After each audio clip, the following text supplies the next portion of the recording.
तुम्हाला जर खरंच काही चांगलं करायचं असेल पुढच्या 2, 4, 6 वर्षामध्ये तर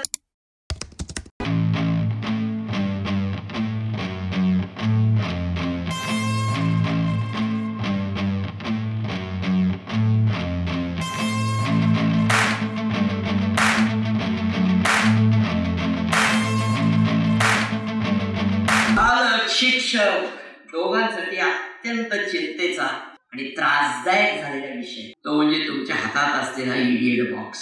काय करायचं याचं हेच कळत नाही. माझ्याकडे इतके पालक आणि विद्यार्थी, पालकांचं म्हणतं ते बाकी सोडा सगळं, हे याच्या हाताचं कसं थांबवं हेच कळत नाही. एक पालक आले होते, मुलगी होती ती त्यांच्या बरोबर आलेली. म्हणली हिचं काय करावं, ही आंघोळीला मोबाईल बरोबर घेऊन आता कुठे अभ्यास करायची म्हणली. हा प्रॉब्लेम सगळीकडे आहे. माझी तुम्हाला हात जोडून विनंती आहे. मला मान्य याच्यापासून आता लांब राहणं शक्य नाही, हे मी मान्यच करतो. पण किमान कॉलेजमध्ये बहुतेक त्याला बंदीच असेल असं मला अपेक्षा नसली तर ती असलीच पाहिजे बंदी. पण जेव्हा तुम्ही सेल्फ स्टेजला बसता तेव्हा प्लीज फॉर गॉड सेक तो मोबाईल लांब ठेवा आणि स्विच ऑफ मोड मध्ये ठेवा. व्हायब्रेटिंग मोड नाही.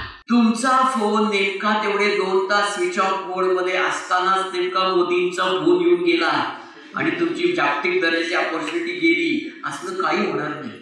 प्लीज तो व्हायब्रेशन मोड नाही. हा सायलेंट मोड आहे. बेफिक्र नाहीये. बेफिक्र म्हणजे बे म्हणजे डबल फिक्र. त्याचा एक डोळा पुस्तकातून दुसरा डोळा मोबाईलकडे असतो.